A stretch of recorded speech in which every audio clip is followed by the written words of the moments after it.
Britain, eh? The land of Shakespeare, the Beatles, and the Queen. A place where history and modernity blend seamlessly. But oh, how times have changed. Used to be fish and chips, right? The quintessential British meal, enjoyed by generations. A symbol of simplicity and comfort. But now, even our beloved fish and chips can't escape the changing tides. Now it's more like hush your chips, or it's off to the tower for you. Imagine being silenced over a plate of battered cod and mushy peas. It's almost comical if it weren't so tragically real. Keir Starmer's in charge now, and he's got a plan. Free speech? Nah, mate, not on his watch. He's got his eyes set on a different kind of Britain, one where words are weighed and measured before they're spoken. He's more about that controlled, whispering life.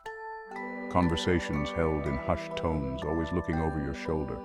It's like living in a perpetual state of caution, where everyone agrees or pretends to. Nodding along not because they believe, but because it's safer that way.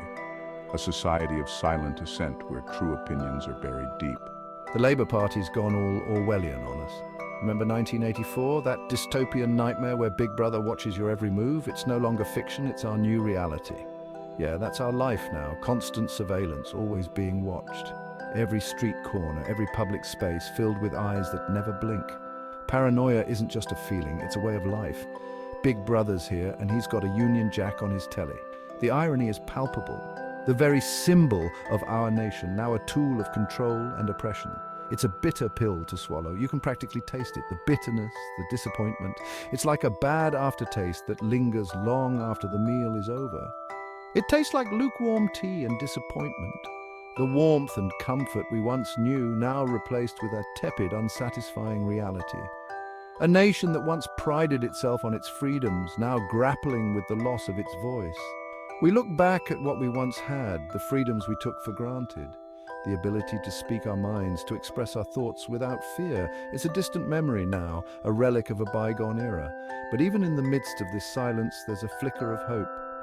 A belief that change is possible, that the voice of the people can be restored. It's a long road ahead, but it's a journey worth taking. Together we can reclaim our voice, we can stand up against the silence, against the censorship, we can bring back the Britain we know and love. A land of free speech, of open dialogue, of true democracy. The dawn of a new day is on the horizon. A day where we can speak freely, where our words are not weighed down by fear. It's a future we can build together, one word at a time. So let's speak up, let's be heard. Let's turn the land of the censor back into the home of the free. Because in the end, our voice is our power, and it's time to reclaim it. Claim. So you fancy yourself a bit of a wordsmith, do you? Perhaps you spend your days crafting the perfect sentence, the kind that makes people stop and think. Maybe you're the type who loves to jot down your thoughts, whether it's in a journal, on a blog, or even in the margins of a book. Writing is your passion, your outlet, your way of making sense of the world. And of course, in this digital age, you like to share your musings on the internet. Social media is your stage, and you're the star of the show. You post your thoughts, your opinions, your witty remarks, and your deep reflections for all to see. You engage with your followers, you debate with strangers, and you revel in the likes and shares that validate your brilliance. But hold your horses, Shakespeare. Before you hit that post button, take a moment to consider the consequences. The internet is a vast and unpredictable place, and not everyone will appreciate your literary genius. In fact, some might find your words downright offensive.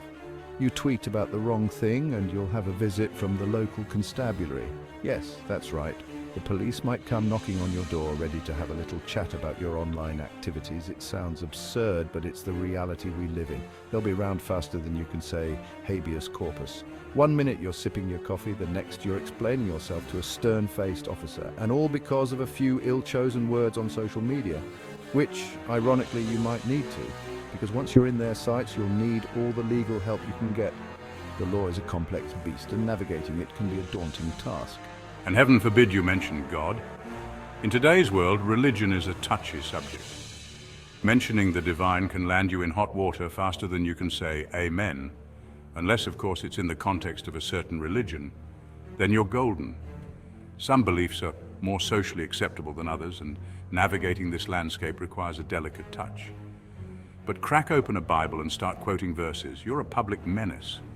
Suddenly, your harmless expressions of faith are seen as a threat.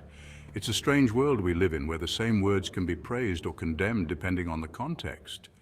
But crack open a Bible and start quoting verses, you're a public menace.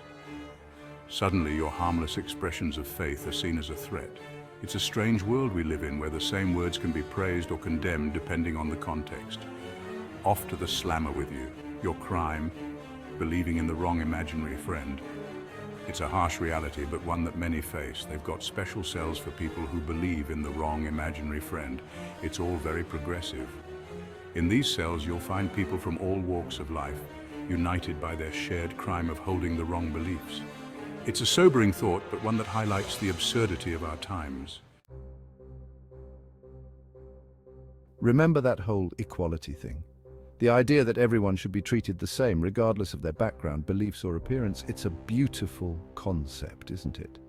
A world where everyone stands on equal footing, where no one is judged or treated differently because of who they are. Yeah, about that. Turns out some folks are more equal than others. It's like we've created a new hierarchy, where certain opinions and groups are elevated above others. The pedestal is still there, just with different people standing on it. You can say whatever you want about certain groups, criticize them, mock them, even spread misinformation, and it's all fair game. Freedom of speech, right? But this freedom seems to have a selective application. In fact, the government encourages it. They pass laws and make statements that support this selective freedom. It's almost as if they're saying, go ahead, speak your mind, as long as it aligns with our views. But criticize others and you're a bigot. The moment you step out of line and voice an opinion that's not in vogue, you're labeled, shamed, and silenced. The double standard is glaring, yet it's brushed off as necessary for maintaining social harmony. It's enough to make your head spin. One moment you're encouraged to speak out, and the next you're punished for it. The rules keep changing, and it's hard to keep up. It's like a weird social experiment gone wrong. Imagine a lab where the scientists keep changing the variables and then act surprised when the results are chaotic. That's our society right now, constantly shifting the goalposts and wondering why people are confused. How far can we push this whole censorship thing before people notice? It's a game of seeing just how much control can be exerted over speech and thought before the masses start to push back. Spoiler alert, they've noticed. They're just too scared to say anything.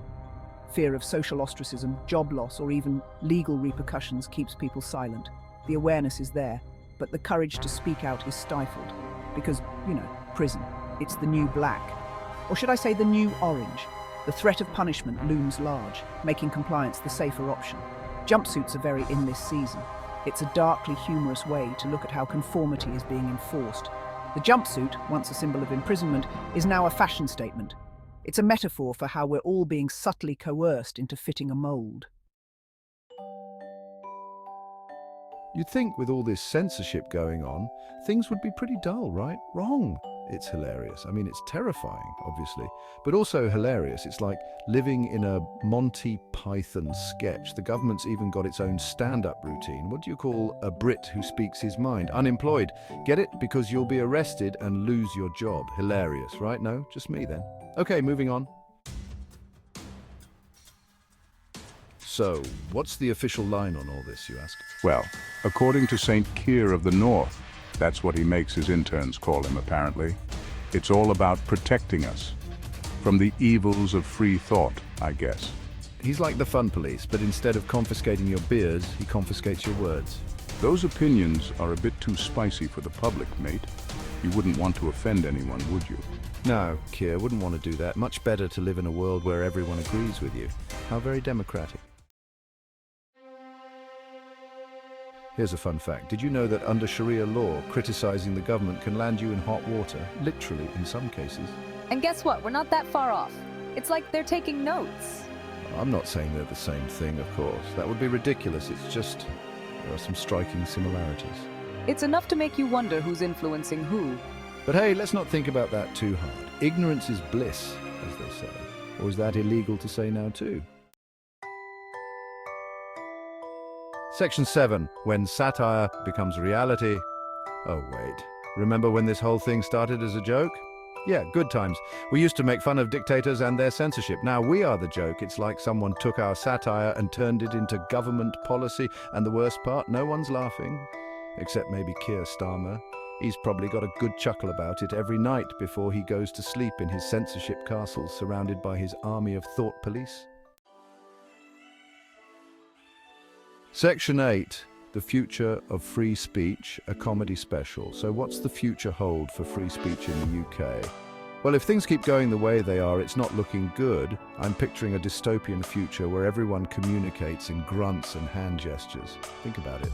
Comedy night with the stars, but it's just me, in a soundproof box, miming my jokes to a terrified audience. The punchline will be the sound of their own silence. Get it? Okay, I'll stop. Section 9. Laugh now, cry later. It's all a bit grim, isn't it? But hey, at least we can still laugh about it for now. Who knows, maybe laughter will be our downfall. He dared to make a joke, off to the gulag with him. But seriously, folks, we need to be careful. This whole censorship thing is no laughing matter, it's a slippery slope. And once you start going down that path, it's hard to turn back. Section 10. In conclusion, keep calm and carry a joke book.